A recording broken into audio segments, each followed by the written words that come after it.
रामकृष्ण हरी मंडळी. मी गणेश कुंभार आपल्या सगळ्यांचं स्वागत करतो वारी संत कीर्तनाची प्रस्तुत उत्सव भक्तीचा आपल्या लाडक्या कार्यक्रमात. आणि आज भक्ती मार्गाविषयी मार्गदर्शन करण्यासाठी आपल्या स्टुडिओमध्ये आलेले आहेत गुरुसाहेबजी. गुरुजी, तुमचं आमच्या स्टुडिओमध्ये खूप खूप स्वागत आहे. आदेश, आदेश, आदेश. तर आज आपण भक्ती मार्गावर कुठल्या मार्गाविषयी आपण मार्गदर्शन करणार आहोत, जरा ते सांगा. गणेशजी, आजचा जो आपला विषय आहे ना, हा विषय आहे इष्ट, कुलदैवत आणि साधना. साधनेने काय फलश्रुती होते, साधना कुठली करावी, साधना कशाची करावी आणि कधी करावी, आणि ह्या साधण्यासाठी गुरुचं महत्व, या ओके विषयावरती मी तुमच्यासोबत आज ओके. इथे आलो. आणि यामध्ये कुलदैवताविषयी सांगणार आहे आपण. हो, कुलदैवत पण सांगणार, इष्ट कसा ओळखायचा, इष्टची सेवा कशी करायची आणि इष्ट का बदलू नये. म्हणजे मला वाटतं आजचा विषय खूप जेनेरिक म्हणण्यापेक्षा प्रत्येकाच्या घरातला विषय आहे. प्रत्येक जण रोज देवपूजा करतो. प्रत्येकाचा एक इष्ट देवता असते, कुलदैवत असतं. त्याचे कुळाचार कसे केले पाहिजेत हे सगळं आपल्याला आजच्या पॉडकास्टमध्ये समजणार आहे. सो कुठेही जाऊ नका, शेवटपर्यंत बघत राहा. तर आता आपण सुरुवात करू. सो गुरुजी, कुलदैवत म्हणजे एक्झॅक्टली काय असतं आणि ते आपण कसं ओळखलं पाहिजे? कसं आहे माहिती आहे का, आपला जो सनातन आहे ना, हा पूर्ण सनातन धर्म जो आहे, हे सप्तऋषींची देण आहे. हां. सप्तऋषींच्याच वंशजांमध्ये वंशज वाढत आली. पण काही जागी काय होतं ना, की लोकांना आपलं गोत्र माहिती नाहीये. हां. तर आजपर्यंत आपल्याला जे सांगितण्यात आलं, की गोत्र माहित नाही तर कश्यपला आहे. कश्यप गोत्र. लोकांना याचा अर्थच नाही कळाला, की कश्यप ऋषींना का लागलं जातं. हं. जसं प्रत्येक घराण्याला एक ऋषी आहेत, तसं प्रत्येक घराण्याला कुलदेवत पण आहेत. हां. काय होतं की लोकांना कुलदैवत काय माहिती नाही, ठीक आहे, त्याचा कुलाचार माहिती नाही. पण हल्ली काय प्रापंचिक जीवनामध्ये सगळ्यांना खूप काही देवांकडनं अपेक्षा असतात. हं. आता मला सांगा, आई वडील घरात असताना तुम्ही शेजारच्याला जास्त मानपान देत असता, तर त्या आई वडिलांचं मन नाही दुखवणार का? हां. दुखवणार. आणि शेजारच्याला आपले आई वडील आहेत हे म्हणणे उचित नाहीये. हं. तोच प्रकार कुलदेवतेच्या बाबतीत. ओके. आपला कुलदैवत माहिती नाही, त्याचा कुलाचार माहिती नाही. कोणतरी सांगतं की अमक्या जागी जायचं, त्या देवीला जायचं, ह्या देवीला जायचं. तुम्ही देवीला जा, हरकत नाहीये.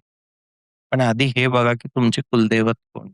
ओके. आणि साधकाने किंवा एक ग्रस्तीने वर्षात एकदा तरी सहकुटुंब, सहपरिवार आपल्या कुलदेवतेच्या यात्रेला जायला पाहिजे. हं. कुलाचार पद्धतीने तिची पूजा केली पाहिजे. याचा बेनिफिट काय सांगतो? हे आमच्याकडे आलेल्या साधकांचे अनुभव आहेत. ज्यांना लेकरं होत नव्हती, मेडिकल रिपोर्ट क्लिअर होते, की हे मेडिकल रिपोर्ट नॉर्मल आहे. हं. ज्यावेळेस यांनी तुळजापूरला जाणं सुरू केलं, वर्षभरात त्यांच्याकडे पाळणे हल्ले. ओके. ठीक आहे. एक व्यापारी होते, त्यांचं भांड्याचं दुकानाचं काम होतं, पण त्यांच्या इथे थोडीशी क्रिया चालली. त्यावेळेस आम्ही त्यांना तुळजापूर जायला सांगितलं. ते जाऊन आले, त्यावेळेस त्यांना त्या सगळ्या गोष्टी क्लिअर झाल्या, की हे का झालं, कसं झालं, कुठून झालं. ओके. पण ही ती लोकं आहेत, की ज्यांनी कधी आपल्या कुलदेवतेकडे फिरून पाहिलं नाही. कुलदेवता म्हणजे आपल्या घरामधले आई-वडील. सरळ ओके. सोप्या भाषेत. आई-वडिलालाच रिस्पेक्ट नसेल, आई-वडिलालाच आपण जर जेवण-पाणी विचारत नसाल ना, तर तुम्ही जगामध्ये कुठलीही सेवा करा, कुठलाही देव करा, नाही होत. आता याला थोडंसं ना आपण साधनेत घेऊया. हं. एक साधनेमध्ये ज्यावेळेस आम्ही लोकं प्रत्यक्षीकरणाची गोष्ट करतो ना, आणि तिथे जर कुलदेवत तुमच्या सहाय्यक नसतील, हं. शक्ती अनुभव देते, शक्ती परिचय देते, ओळख पण देऊन टाकते. पण ती प्रत्यक्ष वचन नाही देत. ओके. एवढं कुलदेवतेचं महत्व आहे साधनेत पण. त्यामुळे एका ग्रस्ती जीवनामध्ये एका साधकाला कुलदेवतेची ओळख असणं खूप गरजेची आहे. हो. 4 वर्ण, 4 वर्णाप्रमाणे महाराष्ट्रात 4 शक्तिपीठ. आपापल्या वर्णानुसार आपलं शक्तिपीठ ओळखायला पाहिजे. ओके. मोस्ट ऑफ क्षत्रिय कुल तुळजापूरचे भवानी, ब्राह्मण कुल माहूरची रेणुका, वैष्णव कुल जो पेशकुल आहे, जो व्यापार आहे, तो कोल्हापूरची अंबाबाई. हं. आणि जो सर्व्हिस वर्ग आहे, जो जॉब करतो, कष्टकार वर्ग आहे, तो सप्तशृंगी. पण हो. असं नाहीये. आता सगळं मिक्सअप झालंय. हं. आता जो वैश्य आहे, तो पण क्षत्रिय आहे, जो क्षत्रिय आहे, तो पण ब्राह्मण आहे, जो ब्राह्मण आहे, तो पण वैश्य आहे, हं. आणि जो कष्टकार वर्ग होता, तो तिन्ही जागी आहे. पण जे भाट जी परंपरा म्हणतो, की जिथे आपलं सगळ्यांचा रेकॉर्ड आहे, हं. त्यांच्याकडे की जे पिढी दर पिढीचा रेकॉर्ड ठेवतात. तुम्ही अशांशी संपर्क साधा. ओ. त्यांना सांगा, ते तुम्हाला तुमचं कुलदैवत, कुलदेवी, त्यांचे मूळ स्थान कुठे आहेत, ते तुम्हाला पूर्ण मार्गदर्शन करतील. ओके. नाही तर तुम्ही अशाच पद्धतीने काशीमध्ये बी संपर्क साधू शकता. काशीमध्ये बी तुमच्या 7 पिढ्यांचा रेकॉर्ड असतो. ओह! तिथनंही तुम्ही याला समजू शकता.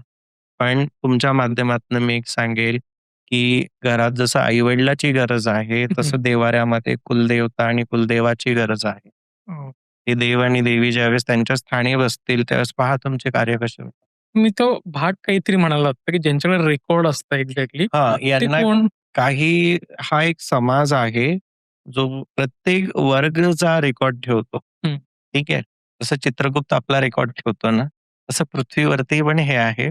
आता आम्ही क्षत्रिय आहे. हं, आमच्याकडे यांना भाट म्हणलं जातं. हं. बऱ्याच जागी यांना वेगवेगळी नावं आहेत. ठीक आहे. ओके. पण ही लोकं सगळ्या लेखा-जोखा ठेवतात आणि तुम्ही जर तुमचे डिटेल्स दिले एक हं. 2 पिढीचे, ते तुमच्या बाकीच्या 7 पिढींचे सगळे डिटेल देतात. ओके. पण ही लोकं आजही आहेत? आहे, आजही ही परंपरा आहे. आज काय होतं ना, मेट्रो सिटीमध्ये ही लोकं नाही भेटत. ओके. पण ग्रामीण क्षेत्रात ही लोकं आज बी सापडतात. ही सगळी राजस्थानवरनं निघतात. राजस्थानहून येतात, काही काशीवरनं येतात आणि सगळं रेकॉर्ड ठेवतात. ओ ते बराबर त्या घराकडे जातात. त्यांचे पणजोबा, आजोबा, वडील आणि त्या मुलाचंही नाव घेतात, जो कधी लहान होता आणि आज त्याचं लग्न झालंय. ओह! मग त्याच्या मिसेसचं नाव जोडलं जातं. जर एखादं अपत्य असेल, तर त्या अपत्याचंही नाव जोडलं जातं आणि पुन्हा ही लोकं 3 ते 4 वर्षांनी परत येतात. ओके. याच्यात जर एखाद्याचा मृत्यू झाला असेल, त्याची नोंदणी होते. हो. नवीन अपत्य आलं असेल, तर त्याची नोंदणी होते. त्यामुळे हे सोपा रस्ता आहे सगळ्यांकडे, की तुम्ही भाटांशी संपर्क साधा आपापल्या गावातल्या भाटांशी. भाट जर तुम्हाला भेटत नसतील, तर मग तुम्ही काशीमध्ये संपर्क साधू शकता. ओके. तुमच्या 7 पिढीचा रेकॉर्ड मिळतो. ठीक आहे. जर तुम्ही कुठलं गाव बदललं असेल, ग्राम बदललं असेल, तर ते सगळे डिटेल्स तिथे निघतात. आणि त्यावेळेस तुम्हाला क्लिअर कट कळून जातं, की आपली कुलदेवी कोण आहे आणि कुळाची देवता कोण आहे. ओह! यामध्ये तुम्हाला बऱ्याचदा ह्याही गोष्टी कळून जातात, की आपले कुळपुरुष कोण आहे आणि मूळ पुरुष कोण आहे. म्हणजे ओके. ऋषी कोण आहे. हां.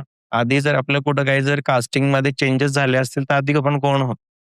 हे ओह! सगळे ह्या डेटामध्ये भेटून जातं. तर ते कुळ ऋषी तुम्ही म्हणालात एक्झॅक्टली काय हे संकल्पना? जे आपण जे सप्तऋषींवरती चर्चा केली होती. हां. कोणाचे आपण आहोत वंशज. वंशज. ओके. ठीक आहे. ओके. हे होतं. मूळ पुरुष मगाशी तुम्ही म्हणालात, की मूळ मूळ पुरुष पुरुष काय असतो? हे कसं असतं, की ज्याने ही पिढी उभी केली. जसं म्हटलं ना 7 पिढी आधी कोण होते. हां. 7 पिढीमध्ये जो मूळ आहे. आता हं, सपोज की तुम्ही एक स्टेट क्रॉस करून दुसऱ्या स्टेटमध्ये आले. आता हं, तिथं स्टेबिलिटी आली. हं. ते मूळ झाले त्यावेळेस. त्यांच्याही आधीचे ओके. मूळ, त्यांच्याही आधीचे मूळ. पण याच्यामध्ये एक मुळाची पूजा होते. ठीक आहे. बऱ्याच परंपरेमध्ये कुळपुरुष आणि मूळ पुरुषाची पण पूजा होते. ओके. ठीक आहे. आणि काही जागी तर हे कोण आहेत, हे काय आहेत, हे हं. लोकांना माहिती नाहीये. तर हे पण सगळे डिटेल तिथे निघून जातात. इष्टदेवता काय असते? गणेशजी हा सर्वात मोठा विषय आजचा. इष्ट म्हणजे काय? आजच्या जनरेशनला नाही कळत. माझ्याकडे ज्यावेळेस लोकं दीक्षेसाठी येतात, त्यावेळेस महाविद्येची दीक्षा होते किंवा तंत्रोक्त दीक्षा होतात, भैरव कालींच्या दीक्षा होतात, अघोरच्या दीक्षा होतात. ज्यावेळेस आम्ही विचारतो, की "आपके इष्ट कौन है?" तर गुरुदेव वो क्या होता है? हं. इष्ट कसा ओळखायचा मी तुमच्या माध्यमातून सांगेल, की ज्या देवतेला बघून डोळ्यामध्ये अश्रू येतात. ओके. ज्या देवतेचं मंदिर पाहिल्यानंतर शीश झुकतं. ज्या देवतेच्या मंदिरामध्ये बसल्यानंतर आपलेपणाचा भाव जागा होतो. ज्या देवतेला न मागताही भेटतं ओके. किंवा काही मागायची इच्छाच होत नाही. पण त्याला बघायचं, त्याचे दर्शन करायचे. तो तुमचा इष्ट. ओके. राशीप्रमाणे इष्ट नाही हो. लोकं म्हणतात, की राशीवरनं इष्ट होतं. नाही होत. ते ठरलं मग हे इष्ट आहे तुझं नाही. पूर्वी होतं ना, की तुझ्यासाठी मुलगी पाहिली आणि हीच तुझी बायको राहणार. तो काळ गेला. हं. आता मुलाला आधी विचारलं जातं, तुला पसंत आहे की नाही? मग आता राशीवरनं इष्ट नाही ठरत. आत्म्याच्या तृप्तीवरनं इष्ट ठरतो, की ज्याला बघून माझं मन प्रसन्न होतं. जिथे माझं शीश झुकतं, ज्याला पाहिल्यानंतर माझ्या डोळ्यात पाणी येतं. एक नम्रतेचा भाव जागा होतो. मागण्याची इच्छा नाही होत, पण त्याची उपस्थिती हवी असते. ओके. तोच इष्ट. पण मग हे देवता कोण असू शकतात? म्हणजे ब्रह्मा, विष्णू, महेश, कोणीही असू दत्तात्रय की शकतं. कोणी? कसं असतं माहिती आहे का गणेशजी? आजकाल काय झालंय ना, एक ट्रेंड झालाय. हं, महिला काय करतात, की गेलं तुळजापूरला आणली भवानी, हं. गेलं माहूरला आणली रेणुका, गेलं कोल्हापूरला आणली अंबाबाई, गेलं सप्तशृंगीला आणली सप्तशृंगी, गेलं चंद्रपूरला आणली दुर्गाबाई. ना तुम्हाला याची पूजा पद्धती माहिती आहे, हं. ना याची कुळाचार पद्धती माहिती आहे. ना तुमच्या कुळात ह्या कोणी आहेत. खरं म्हणजे गणेशजी मंदिरात 5च देव हवी. ओके. ठीक आहे. तुम्हाला अध्यात्मामध्ये बरीच लोकं बराचसा ज्ञान देतील. पण आम्ही तुम्हाला सांगतो, की जो ब्रह्म आहे, ब्रह्मा नाही, जो ब्रह्म आहे, हं. जे परमात्मा आहे, त्याने 5 फॉर्ममध्ये स्वतःला डिव्हाईड केलं. आता हे 5 फॉर्म. एक महागणपती. ओके. गणपती नाही, हं. महागणपती, महाविष्णू, महादेव, महादेवी, आदिशक्ती आणि भास्कर, ओके. सूर्य. ठीक आहे. याच्याही जे यांच्यावरती जे होल्ड आहे, जो कंट्रोलिंग येतं, हं. ती म्हणजे माता ललिता. ओके. ठीक आहे. जी सहस्त्र ब्रह्मांडांची जननी आहे. हं. म्हणजे विचार करा, सहस्त्र ब्रह्मांड म्हणजे सहस्त्र ब्रह्मा, विष्णू, महेश. सहस्त्र गणपती, सहस्त्र सूर्य, सहस्त्र इंद्र, सहस्त्र नवदेव्या. पण ललिता आणि दशमहाविद्या एकच पाम. तसं एका मंदिरामध्ये सूर्यनारायण, गणेशजी, भगवान विष्णू, भगवान शिव आणि माता जगदंबा, जिला कोणी दुर्गा म्हणतं, हं. आदिशक्ती म्हणतं. ठीक आहे. हे 5च. याचपैकी यांचं एक अवतरण तुमच्या कुळाचा कुलदैवत. ओके. याचपैकी कोणी एक तुमचा इष्ट. कारण ह्या अवतरणापैकी कुठलं अवतरणच नाहीये सनातनमध्ये. जर तुमचे कृष्ण इष्ट आहेत, तर विष्णू स्वरूप आहे. राम इष्ट आहे, ते विष्णू स्वरूप आहे. परशुराम इष्ट आहे, ते विष्णू स्वरूप आहे. भैरव तुमचे इष्ट आहेत, तर शिवाचे स्वरूप आहेत. देवी इष्ट आहे, तर ते भगवतीचं स्वरूप आहे. हं. गणेशजी इष्ट आहेत, तर ते महागणपतीचं स्वरूप आहे. हं. आता होतं कसं, की एक काळ होता भगवान रामचंद्रांचा. हं. तेव्हा सूर्य त्यांचे इष्ट असायचे. ओह! सूर्य उपासना होती. हं. कलियुगामध्ये सूर्य कोणाचे इष्ट नाही आहेत. हं. कारण माझ्या आजपर्यंतच्या अभ्यासात मला कधी कोणी असा साधक नाही भेटला, की ज्याचा इष्ट सूर्य आहे, भास्कर आहे. ठीक आहे. ओके.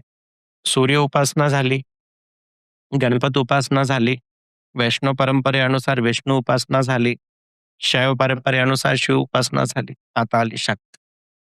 म्हणून तुम्हाला ग्रंथांमध्ये देवीचा की उल्लेख मिळतो, की कलो चंडी विनायको. की कलियुगामध्ये गणेशजींना आणि चंडी म्हणजे आदिशक्तीला सर्वात जास्त महत्त्व राहणार आहे. ओह!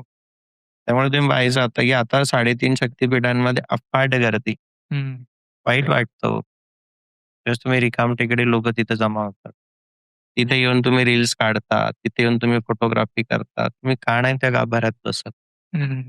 तुम्ही एवढ्या दुरून तिथे जाता आणि एक फक्त बघेल आणि माहिती गणेशजी वाईट हे वाटतं ना, की तुम्ही मंदिरात जाऊन डोळे बंद करून घेता. हां. सगळ्यात मोठी प्रॉब्लेम हा आहे. लोकांना हे नाही कळत, की मी एवढ्या दुरून ट्रॅव्हलिंग करून आलो, इथे डोळे बंद करायला नाही आलो. डोळे तर तुम्ही घरीही बंद करू शकता.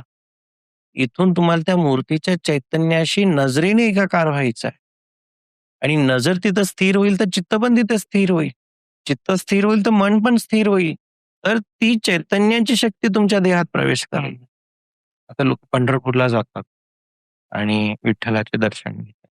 भगवान विठ्ठलांच्या चरणाला हात मागतात.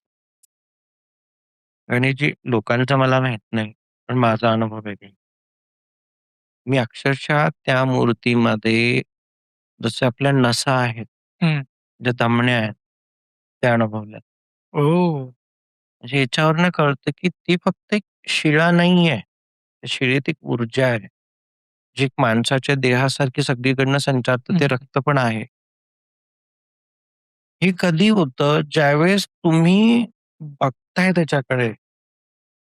काय चाललंय? हं. डोळे तुम्ही घरी बंद करू शकता ना, घरी बंद करा ना. घरी तुमचे डोळे बंद होत नाही. मंदिरात गेले की डोळे बंद करता. दर्शन कोणाचं घेताय मग तुम्ही? हं. घरी तुम्हाला डोळे बंद करून उपासना करायची आहे आणि शक्तिपीठांमध्ये डोळे उघडे करून तुम्हाला दर्शन करायचे. तर तो इष्ट कृपावंत होतो. ओके. आणि हे सगळे एवढे मोठे देव मांडायची काहीच गरज नाही. मूळ 5 देव मांडून पूजा करायला पाहिजे. निश्चिंतच तुमचा शेर होणार. ते आता देवघरामध्ये कुठले मूळ 5 देव तुम्ही जे म्हणताय ते कुठले असले पाहिजे? हे जसं आपले महागणपती ज्याला आपण श्री गणेश म्हणतो, म्हणजे सूर्यनारायण त्याला आपण भास्कर पण हं. म्हणतो. भगवान विष्णू झाले, भगवान शिव आणि आई जगदंबा जिला आपण दुर्गा पण म्हणतो, भवानी पण म्हणतो. ठीक आहे. ओके. हे 5 यू नो पंचायत, हं, ग्रामपंचायत हं. ही नावं काय आहेत? ही पंचायतच आहेत. ओके. ही पंचायत आहे. आम्ही जो इस्लामी तंत्रमध्ये ज्यावेळेस जीनची, परीची, जिन्नातची याची जेव्हा साधना करायला लावतो आणि साधनेमध्ये जर एखाद्या वेळेस काही असं मिस्टेक जाणवली, तर आम्ही पंचायत लावतो. ओह! पण कुठली? इस्लाम पद्धतीची. ओके. ठीक आहे. पण हे ज्यावेळेस आपल्या सनातनमध्ये होतं ना, त्यावेळेस पण पंचायत लागते. हं. त्यावेळेस पंचामध्येही देव असतात. ओके. मग कळतं की ईशचा प्रॉब्लेम, कुलदेवीचा प्रॉब्लेम, कुलदेवतेचा प्रॉब्लेम. आता याच्याही थोडंसं गणेशजी आपण थोडा विषय वेगळा घेऊयात, हं. की काय होतं ना, की तुम्ही ह्या सोसायटीत राहता, ठीक आहे. ह्या सोसायटीत राहता, त्या सोसायटीचे जे नैसर्गिक जे झाडं आहेत, यांचे जे ऑक्सिजन्स आहेत, ते सगळं तुम्ही घेता. हं. पण जेव्हा खतपाणी टाकण्याची वेळ येते हं. किंवा गार्डनिंग करण्याची वेळ येते आणि तुम्ही दुसऱ्याच्या गार्डनमध्ये जाऊन गार्डनिंग करता, हां. तर हे निसर्ग काय विचार करत असेल, जो इथे आहे उपस्थित, हं. बरोबर? अध्यात्माबद्दल बोलणारी खूप आहेत. अध्यात्म हा आता नवीन नाही. हं. पण कधी कोणी असं तर सांगावं, की तुम्ही ज्या एरियामध्ये राहता, तिथे जी स्थानदेवता आहे, त्याला पण आठवड्यातनं किंवा प्रतिदिन तरी हं. मानपान द्या, त्याला पूजन द्या. हां, लोकं याचाही नाही विचार करत. तुम्ही जर माझ्या गावात राहता, माझ्या दिलेल्या अन्नाला खाता, माझ्या छत्रछायेमध्ये सुख भोगता आणि ज्यावेळेस देण्याची वेळ येते, त्यावेळेस दुसऱ्या गावामध्ये जाऊन देता, हं. तर त्या देवतेला राग नाही येणार. तुमच्या माध्यमातून सांगतो, की साधकाने गुरु, गणेश, इष्ट, कुलदेवी, पितृदेव, स्थानदेवता आणि आर्थिक अडचण असेल तर लक्ष्मी आणि कुबेरला पंचोपचार पूजन आदी करून रोज पूजन द्यायला पाहिजे. ओके. पण आपलं काय होतं, आपल्या महिला, आपल्या ताई लोकं सगळीकडे दर्शनाला जातात, सगळीकडनं देवं घेऊन येतात. पंगतीनं बसलेले असतात गणेशजी असे. हं. मी ज्यावेळेस वास्तूच्या प्रॉब्लेमसाठी जातो ना, तर देवघर बघितलं की हसू येतं मला. एवढी देवं, एवढं सगळं असताना मग अडचण कशी आली? हं. आणि तुम्ही बोलवलं देवघरी, पण तुमचा एकाशी संबंध नाहीये. हां. म्हणून साधकाने, ग्रस्तीने 5 मानाची देवं ठेवली पाहिजे, जेणेकरून कमी वेळेत चांगली पूजा करता येतं आणि कृपा साध्य होते आणि कार्य आरंभ होतात. नाही पण आपण नॉर्मली जसं तुम्ही म्हणालात, की खूप घरांमध्ये बघायला मिळतात, खूप सारे देव मांडलेले असतात. त्याच्यामध्ये टाक हा एक प्रकार आहे, की देवाचे टाक करून आणतो. मग हे टाक आणि जे तुम्ही त्याचं देव म्हणतायत, मग ते मूर्ती स्वरूपात पाहिजे की टाक स्वरूपात पाहिजेत? कसं होतं गणेशजी मुळामध्ये ना घरात मूर्तीपूजा करायचा संस्कार भगवान कृष्णाच्या काळात नव्हता. ओके.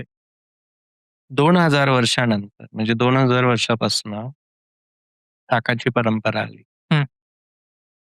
गरिबाच्या घरात कुठला टाक राहणार आहे? हं. हं? आज एक सगळे डेव्हलप झाले ह्या 30-25 वर्षामध्ये. ठीक आहे. आधी काय होतं? काही असे समाज आहेत, ज्यांना खाण्यालाही अन्न भेटत नव्हतं. हो. ते टाक कुठून करतील सोन्या-चांदीचे? हं. पूर्वी पितळाच्या मूर्तीची एवढी रचना नव्हती हं. आणि जी काही होती ती तीर्थक्षेत्री काशी होती. हं. ज्यांनी काशी यात्रा कधी केली असेल ते मूर्ती आणू शकत होते. पण नॉर्मल व्यक्तीसाठी मूर्ती म्हणजेच टाक होता. आज बी माझ्या इथे पण ज्यावेळेस भवानीची पूजा होते ना, भलेही आज माझ्याकडे सोन्या-चांदीच्या मूर्त्या असतील, पण ती मूर्ती आजही टाकच आहे. ओके.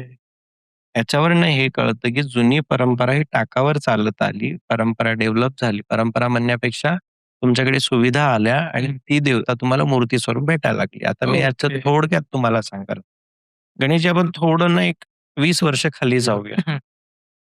भवानी म्हणलं की एकच लक्षात येतं, हं. तुळजापूर. ठीक आहे. आता गणेशजी सेम मूर्त्या बनायला लागल्यात. कोणी मार्बलमध्ये बनवतंय, हो. कोणी दगडात बनवतंय, कोणी ब्लॅक ग्रॅनाइटमध्ये बनवतंय. तर कोल्हापूरला गेलात तर तुम्हाला चांदीमध्ये, पितळामध्ये पण सेम टू सेम तुळजापूरच्या भवानीची कॉपी हो. मिळते. आता काही जनरेशन अशा येणार, घरात आहे की सेम बसलेली. काय हं. गरज आहे जायची? हं. शक्तिपीठातली मूर्ती जर शक्तिपीठातच असेल आणि तिचं प्रतीक पण तिथंच असेल ना, हं. तर तो जाऊन दर्शन घेण्याचा आनंद वेगळा. हां. आणि तिच्या कॉप्या जर तुम्ही घरात आणून ठेवत असाल, आणि तिचा मानपान जर तसा होत नसेल तर तिथे जाऊन दर्शन घेण्यामध्ये काही अर्थ नाही. बरोबर. टाक ही जुनी परंपरा होती. आजही टाकेला महत्व आहे. आजही बरेच लोक टाक बनवतात.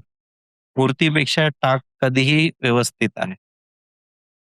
टाकात एवढे नियम नाही पडत. हं. ठीक आहे. आणि मूर्ती, आता काही लोक पोगर मूर्त्या पण घेतात आणि देवाकडनं आस्था ठेवतात की तू याच्यात ये.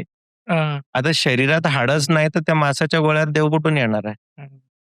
जसं देहाला हाडाच्या आधाराची गरज पडते ना, मूर्ती पण ही भरीव पाहिजे. हं.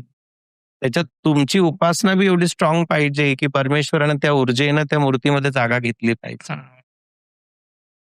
लोक याचा नाही विचार. मी तुमच्या माध्यमातून एकच सांगेन सगळ्या प्रेक्षकांना की मानाचे 5 देव ठेवा. पूर्वजकालीन टाक असतील तर काही हरकत नाही ठेवायला. पण भाराभर देव जमा करू नका. सात्विक देवता बी तिथे, राजसिक देवता बी तिथे आणि तामसिक देवता बी तिथे. तामसिक देवतेला तामसिकच भोग लागतो. कोणी कितीही जरी ज्ञान देत असेल तर तो सत्य आहे, सो सत्य आहे. तुम्ही कितीही जरी त्याला अवॉइड करण्याचा प्रयत्न केला तर ते नाही होत. राजसिकला राजसिकच भोग लागतो. सात्विकला सात्विक भोगच लागतो. हे सत्य आहे. आणि हेच तामसिक राजसिक पाहायला गेलं तर तुम्ही पहा गणेशजी, माझ्या सगळ्या पॉडकास्टमध्ये गोष्ट सांगितली आहे. ह्या सृष्टीच्या नियमामध्ये असं आहे ना, की सगळीकडं खाण्याचा खेळ आहे. हं. सगळीकडं भोग. गणपतीजी आले, नैवेद्याचा भोग. हं. गौराई आली, पुरणपोळीचा भोग. नवरात्र आली, याचा उसळ चण्याचा भोग, खीरपुरीचा भोग. महादेव आले, रताळ आणि दुधाचा भोग. हं. विष्णूजी आले, एकादशी, त्या दिवशी दुधाचा भोग. पाहुणा आला, मटणाचा भोग. हं. प्रेत आली, दारू आणि मटणाचा भोग. बारकाईने जर पाहिल्या सृष्टीला तर तुम्हाला एक कळेल की सगळं काही जे आहे तो नैवेद्यावरती डिपेंड. हं. ज्या दिवशी मनुष्य खाणं बंद होऊन जाईल किंवा खाण्यासाठी जर सिस्टम जर बदलला, कोणी काम करेल? नाही. सगळ्याला परमेश्वराने कामाला लावलेलं आहे. प्रकृतीला पूर्णतः तिनं कामाला लावलेलं आहे. लोक ह्याचा विचार नाही करत. हं. देवाला भोग दिला तर देव माझं काम ऐकेल म्हणून काय करतो आपण, घरातल्या आईला 100 ची काजू कतली नाही देत, पण देवाला 500 ची काजू कतली चढते. हां. कशासाठी? दॅट इज रिश्वत. भोग आहे हा.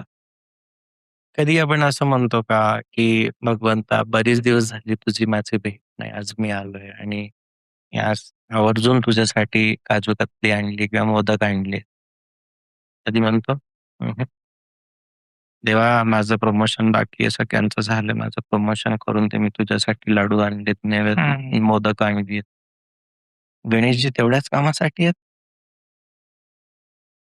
देवांचं तेवढंच काम. लोक गुरुचरित्र करतात. मी लोकांना विचारतो की क्यों करते हो? बोले फलाना काम होना चाहिए, अमका काम होना चाहिए. आणि जे मी तुम्हाला सांगतो आज, कधी आयुष्यात गुरुचरित्र करायची जर वेळ आली, तर गुरुचरित्राचा संकल्प मी सांगेल तो उचल, ओके. की हे भगवान दत्तात्रय, हे माझ्या दत्ता, आज मी गुरुचरित्राचं पारायण करतोय फक्त तुझ्यासाठी. ओह! तुझी आई अनुसया, तुझे पिता अत्री आणि तुझं खूप मोठं नाव होऊ दे जगात. तुझं साम्राज्य प्रस्थापित होऊ दे भगवंत. तू मोठा हो. तू आनंदी राहा. तू सुखी राहा. या उद्देशाने मी तुझं गुरुचरित्राचं पारायण करतो. असे सुंदर आणि सुमोग अनुभव सुरू होतील ना त्या 7 दिवसात आणि हो. कळणार देखील नाही की सुरू कधी झाला आणि संपला कधी पारायण. हा माझा वैयक्तिक अनुभव आहे. मी महाराजांकडनं मागितलं नाही. हं. आज तुमच्या माध्यमातनं मी आजपर्यंत मराठी पॉडकास्टमध्ये माझे अनुभव सांगितले, पण परत सांगतो. मी या अध्यात्मासाठी आई भवानीशी भांडलो होतो तुळजापुरात. ओके. शांत बसत असताना कानाजवळ आवाज आला, की "तू गाणगापूरचा." मला कळालं की ऊर्जेचे हे कॉन्टॅक्ट्स आहेत. हं. आणि मग मी थोडंसं बाहेर बस वगैरे तिथे आलो आणि तिथे विचारलं की "गाणगापूर कुठे आहे?" त्यांनी सांगितलं की "तुम्हाला सोलापूर जावं लागेल." हं. मी सोलापूरला गेलो. रात्रीची वेळ. त्यांनी सांगितलं की "रात्री गाडी 1 वाजता." मी म्हणलं "ठीक आहे." गाडीत बसल्यानंतर हा प्रश्न पडला, की अननोन स्टेट, अननोन लोकं, अननोन लँग्वेज. आपण कन्नड काय बोलणार? हं. तितक्यात ना यंगेस्ट तिथे आला आणि त्याने हातावरती हात ठेवला. मला म्हणे, की "कुठे जायचं?" म्हणलं, "काय निघालो." "मी आहे ना." हो. थोडासा वेगळा टॉपिक जाणार, की जसं एक प्रियकर जसा प्रेयसीचा हात धरून ठेवतो, त्या पद्धतीने पूर्ण रात्र त्याने हात धरून ठेवला. सकाळी हात धरून त्याने मला त्या चौकात उतरवलं, त्या ऑटोजमध्ये बसवलं आणि संगमाकडे घेऊन गेला. माझ्यासाठी सगळं नवीन होतं. हं. आणि विशेष म्हणजे जी गोष्ट मम्मीला आणि मलाच माहिती आहे, की मला भेटतीला ओके. ब्रशच्या आधी चहा. हां. तर त्याने मला सांगितलं, की "तुला ब्रश करण्याआधी चहा लागतो, तर आधी चहा पी." ओह! ती गोष्ट माझ्यासाठी खूप नवल होती. बाकी गोष्टीचं मला काहीच नाही वाटलं. ती नवल होती. यांना कसं माहिती आहे? मी सोडून दिला आणि मग त्यांनी सांगितलं, की "इथं वॉशरूम आहे, तू फ्रेश वगैरे हो." आणि झाल्यानंतर त्यांनी मला संगमाकडे नेलं, वस्त्र वगैरे करायला लावली, संगमाची पूजा करायला लावली आणि स्नान केलं. मग तिथून आल्यानंतर मी 3 अध्याय आणि अष्टतीर्थ करत मेन पादुकांकडे आलो, निर्गुण पादुकांकडे. तिथे दर्शन झाले. ते दर्शन झाले आणि आम्ही दोघं आणि पण त्यांनी हात नाही सोडला. ह्या ओके. सगळ्या यात्रेत एक विशेषता अशी होती, की हात सुटत नव्हता. हो. आणि मग तिथून आम्ही अक्कलकोटला आलो. स्वामींचं दर्शन वगैरे झाले आणि बस स्टँडला आलो. मग आल्यानंतर मग त्यांनी सांगितलं, की "ही सोलापूरची गाडी आहे हं. आणि तू जा, माझं काम झालं." ओके. मी ब्लँक एकदम म्हणजे असं काही विचारत नाही. मी एकच पाऊल पुढे टाकलं. तर मी थँक्स नाही म्हणायला पाहिजे. हं. मी असा पलटलो, ती व्यक्ती मला दूर-दूर दिसत नाही. ओह! नवल म्हणजे तो दिवस गुरुपौर्णिमेचा होता. आणि मी ज्यावेळेस आमच्या विद्येनं किंवा आमच्यापेक्षा जे मोठे आहेत त्यांच्या विद्येनं जाणण्याचा प्रयत्न केला, तर मला सगळ्यांनी एकच सांगितलं, की जगताचा गुरु म्हणजे ह्या जगाचे जे गुरु आहेत, ते ओह! ते दत्तात्रय. ते दत्तात्रय होते आणि त्यांनी ते दिलं. पण त्या तेवढ्या रूटमध्ये खूप चर्चा झाली आणि ती सगळी चर्चा अध्यात्मावरती होती. बऱ्याच साधनेवरती होती. ते माझ्यासाठी अननोन होते, मी त्यांच्यासाठी अननोन होतो. पण ते असे काहीतरी माझ्यासोबत वागत होते, की जसं एक बाप असतो ना, की लहान मुलाची काळजी असते, की इकडे जाऊ नको, इकडे जाऊ नको, हे खाऊ नको, ते खाऊ नको. पण ज्यावेळेस ते मला दिसेनासे झाले, त्यावेळेस मग डोळ्यातनं पाणी सुरू झालं, ओह! की हे नॉर्मल नाहीये, जे काही माझ्यासोबत घडतंय. पण ज्यावेळेस मला हे कळालं सगळ्यांकडनं, की ते होते. मग त्या दिवशी एक वेगळाच क्षण होता आयुष्याचा. ज्यावेळेस माझा अघोर कंप्लीट झाला आणि मी पण माझ्या ज्या काही शक्त्या आहेत त्यांच्या पूजा असतात त्यांनी सांगितलं, की "तो गुरु थे." ओह! म्हणून मी सांगतो, की गुरुचरित्र करताना तुम्ही तुमचा स्वार्थ ठेवून गुरुचरित्र करू नका. गुरुचरित्र हा ब्रह्मास्त्र आहे. गुरुचरित्राच्या ऊर्जेला तुमचे वेदना, तुमच्या अडचणी, तुमचा त्रास कळतो. पण संपूर्ण गुरुचरित्र वाचल्यानंतर कर्माला कुठे ना कुठे महत्त्व आहे. हं. प्रारब्धाला कुठे ना कुठे महत्त्व आहे. जर प्रारब्धाचा शॉर्टकट जर वापरायचा होता, तर भगवान नरसिंह सरस्वतींनी त्यांच्या बहिणीचा कोड आधीच बरा केला नसता का? हां. हं. प्रारब्धाच्या शॉर्टकटसाठी तुम्ही गुरुचरित्र गुरुचरित्राच्या ऊर्जेचे नियम पण समजून घ्या ना, की बाबा हं. प्रारब्धातनं आधी तू धुवून निघ. आज तुला काळ कठीण आहे. त्याला प्रारब्धानेच धुवू दे. पण इथे जो तू शॉर्टकट मारलीस, तर हाच प्रारब्ध दुसऱ्या एका रूपाने भयंकर स्वरूपात उभा होणार. ओके. म्हणून तुमच्या माध्यमातून सांगायचं, की एक साधकाकडे देव असावी. 5 प्रत्येक साधकाला, एक सनातनीला त्याचा कुलदैवत, कुलदेवी आणि इष्ट माहितीच असावा. आणि ज्या लोकांना गुरुचरित्रात फार आनंद वाटतो वाचताना, त्यांनी थोडा संकल्पाचा नियम बदलावा, की हं. संकल्प कसा असावा. ज्यावेळेस तुम्ही महाराजांचा संकल्प घेऊन गुरुचरित्र करता, त्याची ऊर्जा आणि तुमच्या आयुष्यातले अनुभव हे फार वेगळे आणि सुंदर होतात. हं. तो अर्थात मला वाटतं गुरुजी तुम्ही जे आता सांगितले ते इन्स्ट्रक्शन लोकं फॉलो करतील. गुरुचरित्राचा पारायण करताना अर्थात त्याची नियमावली जसं तुम्ही म्हणाले, की बदलायला पाहिजे. नक्कीच ते बदलतील. काही मागण्यापेक्षा गुरुदेवांसाठी हे पारायण चालू आहे. आता ते करतील जेणेकरून त्यांच्या आयुष्यातल्या अडचणी न सांगताच दूर होतील अर्थात. हे नक्कीच. कारण कसं आहे गणेशजी माहीत आहे का, लोकं गुरुपौर्णिमा करतात, हं. गुरुला भेट तर देतात. तुमच्या भेटीनं गुरुचं आयुष्य नाही वाढणार आहे. हां. काही साधनेने ते वाढतं. तसंच गुरुचरित्राला फक्त स्वतःसाठीच वाचण्यापेक्षा एकदा महाराजांसाठी वाचा हं. आणि मग त्याचे अनुभव. नक्कीच. सो थोडंसं पुढे जाऊ आपण आता. आपण कुलदैवत, कुळाचार या विषयावर बोलतोय. आता लोकांना नॉर्मली आयुष्यामध्ये आर्थिक अडचणी किंवा संतती प्राप्त होत नाही किंवा घरामध्ये कलह चालतात. अशा खूप साऱ्या अडचणी येत राहतात. मग यामध्ये कुलदैवतेचे कुठलेही कुळाचार होत नाहीत म्हणून हे होऊ शकतं.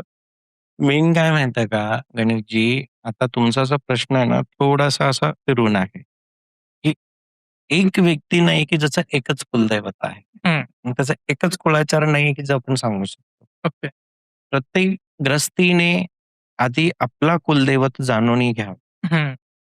ठीक आहे. त्याचे यम, नियम, प्रतिहार सगळ्या गोष्टी जाणून घ्याव्या. त्याची कुलाचार पद्धती जाणून घ्यावी. जर ती तामसिक आहे, तर ती तामसिक आहे. तुम्ही ओके. डोकं नका लढवू. ती सात्विक आहे, तर ती सात्विक आहे. ती राजसिक आहे, तर ती राजसिक आहे. ठीक आहे. ती रात्रीकालीन पूजा आहे, तर रात्रीकालीन पूजा आहे. जसं आपलं जागर गोंधळ झाला. हं. ठीक आहे. ती दिवसाची पूजा आहे, तर दिवसाची पूजा आहे. ठीक आहे. आता होतं काय, की तुमची परंपरा ही तामसिक असते आणि तुम्ही कुठेतरी एखादा संप्रदायाशी कनेक्ट होऊन तुम्ही सात्विक होऊन जाता. हं. ठीक आहे. मग तुमची परंपरा ही कुठेतरी सात्विक असते किंवा कुलाचार हा सात्विक असतो आणि तुम्ही डेव्हलपमेंट्स आणि सायन्स आणि हे सगळे नवीन-नवीन विचारांच्या धारांच्या लोकांमध्ये मिळून तुम्ही तामसिक होऊन जाता. हं. तुम्ही जे बी आहात, जसे बी आहात, ते ठीक आहे. हं. पण जो तुमच्या कुलाचाराचा नियम आहे ना, त्याच्यात बदल आणू नका. ओके. तो आहे तसा त्याला चालू द्या. कारण की बऱ्याचशा पत्रींमध्ये ज्यावेळेस राहू आपला कुप्रभाव दाखवतो ना, तर लोकं आपल्या कुळाच्या परंपरा बदलतात. ओह! याच्याही परिणामाला पुढे जावं लागतं. भले तुम्ही नाही जाणार, तर तुमची मुलगा जाणार, तुमचा मुलाचा मुलगा जाणार, त्याचा मुलगा जाणार. 7 पिढीचा सत्यानाश एकच माणूस करू शकतो. ओह! त्यामुळं तुम्ही भलेही सात्विक असाल आणि तुमची परंपरा जरी तामसिक असतील, तर तुमच्या घराण्यात दुसरेही लोक असतील जे तामसिक आहेत. हं. त्यांची मदत घेऊन ती पूजा संपन्न करा. ओह! तुम्ही तामसिक आहात, तर घराण्यात लोकं सात्विक असतील, तर सात्विक लोकांना घेऊन ती कुलाचार पद्धती संपन्न करा. पण कुलाचार करा. ओके. कुलदेवतेची मानपानाची शांती त्याला द्या. ओके. तर तो प्रसन्न राहील. आता नॉर्मली आपण बघतो की तुळजापूरची तुळजाभवानी म्हणजे या भागात तरी ती कुलदैवती म्हणून मानतात. सो तुळजापूरच्या तुळजाभवानीचे समजा कुळाचार करायचे तर ते एक्झॅक्टली कसे असले पाहिजे? हे पहा, कुलाचारामध्ये बऱ्याच जागी ना बऱ्याच जेवण आहेत, की जसं की एक क्षत्रिय ज्यावेळेस करतो, तर तो बलिविधान संपन्न करतो. हं. एक वैष्णव ज्यावेळेस करतो, तर तो पुरणपोळीचा नैवेद्य, परडी भरणे, त्याच्यानंतर तिथे जे काही साहित्य आहे, जसं खीरचा सॉरी श्रीखंडाचा अभिषेक होतो, हे हं. सगळ्या गोष्टी होतात. ठीक आहे. पण हे ज्यावेळेस तुम्ही तुळजापुरात जाता आणि तुम्ही तुमचा आत्ताचा जो गोत्र आहे तो सांगताय. तुमचा गोत्र आणि तुम्ही जे ज्या संप्रदायातनं तुम्ही आहात, जसं कोणी क्षत्रिय आहे, कोणी वैश्य आहे, ठीक आहे. त्या पद्धतीने तिथे कुलाचार होतो. ओके.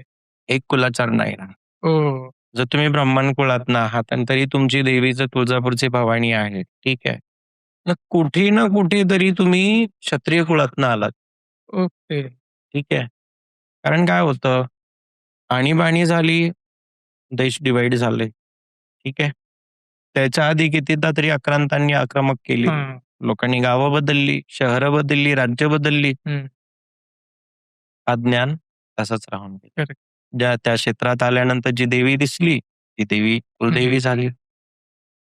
पण तुळजापूरच्या भवानीची विशेषता अशी आहे, की भवानी जिथे पण आहे तिथे स्पष्ट येतं, की ज्यांच्या अंगी क्षत्रिय गुण आहे. हं. मी काय बोलतो, ज्याच्या अंगी क्षत्रिय गुण आहे, त्याची कुलदेवी तुळजापूर. ओके. हे वर्णन होतं. मग तुम्ही आताही जरी गेलात तुळजापूरला, तर तुळजापूरला तुम्हाला खूप साऱ्या अशा जनजाती दिसतील, की ज्या वेगवेगळ्या संप्रदायाच्या आहेत, वेगवेगळे कल्चरल्स आहेत हं.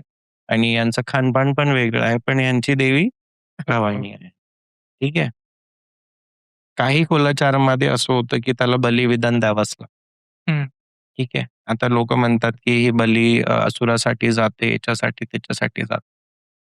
त्या बलीला फक्त एकच जण समजू शकतो आणि तो 10 महाविद्येचा साधक. ओके. बाकी सगळ्यांसाठी कॉन्ट्रोव्हर्सी होणार. कारण लोकांना सत्य ऐकायची सवय नाहीये. आता मी जरी सत्य सांगेल, तर तुम्हाला खूप सारे प्रश्न होतील आणि अशा लोकांचे प्रश्न होतील, की हे लोकांना ज्ञान देतात. हं, ठीक आहे. मला सांगा गणेशजी, तुम्ही जर माझे मित्र आहात आणि तुम्हाला नॉन-व्हेज आवडतं आणि मी तुम्हाला रोज पुरणपोळी जेवू घालणार, तुम्ही किती दिवस ॲडजस्ट करणार? हं. नाही करणार. ठीक आहे. देवता जर तामसिक आहे आणि तो तामसिक भोगाचा मानपान आहे, तर तुम्ही कॉन्ट्रोव्हर्सी का करताय? हं. शरीरामध्ये 3 प्रमुख नाड्या आहेत, 7 चक्र आहेत. त्याच्या खाली कुंडलिनी आहे. महाराष्ट्रात 3.5 शक्तिपीठ आहेत. माता Renuka, that is a Pingala. Okay. आई Tuljabhavani, that is a Ida. आई Ambabai, that is a Sushumna. आणि ह्या तिघी आणि अर्धकुंड जे बनतं, ह्या 3.5 कुंडलाचं जे प्रतीक आहे, ती सप्तशृंगी आहे. ओके. आणि ह्या कुंडलिनीला जर कोणी सांभाळतं, तर ह्या महाराष्ट्रातले अष्टविनायक सांभाळतात. विराटाच्या मूळ रूपाला जर पाहिलं गेलं, तर आपलं महाराष्ट्र हा सायक्रमबोन आहे विराटाचा. एवढ्या मोठ्या स्थानामध्ये जर भवानी तिथे आहे आणि ती तामसिक आहे, तर तुम्ही मान्य का नाही करत? गूढ खूप वेगळा आहे. पण मग नॉर्मली समजा आपण आता विचार करतोय, की कुळाचार प्रत्येकाचे वेगवेगळे आहेत हे मान्य आहे. पण एक जनरली आता दरवर्षी देवीला जाणं, तिथले जे काही पूजाविधी असेल ते करणं हे वेगळं. पण रोजच्या दैनंदिन जीवनामध्ये समजा आपल्याला पूजा-अर्चा करायची आहे देवीची, तर ती कुठल्या स्वरूपाची असली पाहिजे? हे बघा, आता हे कसं आहे, प्रत्येकाचं आपलं सामर्थ्य आहे. हं, कोणी टाक बनवू शकतं, कोणी मूर्ती बनवू शकतं, कोणी प्रतिमा ठेवू शकतं, ठीक आहे. मी म्हणतोय तुमच्याकडे काही नसलं तरी चालेल, हं. ठीक आहे. व्यवस्थित आसन लावा, आसनवरती बसा, स्वतःला पवित्रीकरण करा जर येत असेल. नसेल येत तर प्राणायाम करा. प्राणायाम झाल्यानंतर सोहम शिवोहमचा 5दा उच्चार करा. ओके. सोहम शिवोहम, ठीक आहे. आणि त्यानंतर हातात तांदूळ घ्या. कुलदेवीला आवाहन करा आणि तिला स्थान द्या. तिथे ते तांदूळ सोडा. हं. त्याच्यानंतर तिला चरण धुण्यासाठी जल द्या. ॲक्चुअली हे जी मी पद्धत सांगतो ना, ही पद्धत आम्ही शिकवतो. ओके. ही प्रत्येक जागी मूर्तीची गरज नाही पडत. हं. प्रत्येक जागी प्रतिमेची गरज नाही पडत. निराकारात पण खूप सुंदर पूजा होते. ओके. मी जे सांगतोय निराकाराच्या गोष्टी आहेत. याच्यावरनं तुम्हाला कळेल, की जी लोकं स्मशान साधना, शव साधना, महाविद्येची साधना, हे सगळ्या साधनेतनं जो निघत असतो ना, हं. तो साकार निराकाराच्या भेदात पडतच नाही. ओह! तो जिथं बसला, तिथं त्याने ज्याला आवाहन दिलं, तो येणार, त्याचा भोग घेणार, तो गुरुमंत्र करणार आणि परत त्या साधनेचा किंवा त्या पूजेचं तो विसर्जन पण करणार. हं. एक अघोरीसाठी शेदाशेत निषेध काही नाही. तो झाडाखाली बसणार, पूजा करणार, उठून जाणार. तो स्मशानात बसणार, पूजा करणार, उठून जाणार. पण एक गृहस्थीने सर्वात आधी आयुष्यामध्ये ज्ञानी, एक साधक स्वरूप, त्याच्याकडे परंपरेचं ज्ञान, तो परंपरेशी दीक्षित असा गुरु असणं गरजेचं आहे. ओके. तर तो त्याला शिकवू शकतो. आता लोकं माझ्याकडे ज्यावेळेस येतात, दीक्षा घेतात, त्यावेळेस मी त्यांना शिकवतो. हं. आता तर काही लोकं अशी आहेत, की ते फक्त एवढं सांगतात, की "गुरुदेव, जेव्हापासून मी ते पूजन वगैरे करतोय आणि माझा गुरुमंत्र करतोय ना, माझा बिझनेस छान चाललाय. ओह! माझ्याकडे आता क्लायंट्स येतात. माझं आता आधीपासून इन्कम वाढलंय." पण तू कुलदेवतेला भोग देतोय, हं. इष्टाला भोग देतोय, पित्राला भोग देतोय, स्थानदेवतेला भोग देतोय. कोणीतरी कृपा करा. हां. हे आहे. त्यामुळे मी ही पद्धत इथे एवढ्या बारकाईने नाही समजू शकत. थोडं पुढे जाऊयात आपण. नॉर्मली आपण आता आयुष्य जगताना आर्थिक ही जी गोष्ट आहे ती खूप महत्त्वाची आहेच आहे. पण आता जसं म्हणतो आपल्याकडे 3.5 शक्तिपीठं आहेत किंवा अष्टविनायक आहेत. सो आपल्याकडे देवता खूप आहेत. पण ह्याच पृथ्वीवरती असा एक समाज राहतो जसं आपण जैन मारवाडी म्हणतो.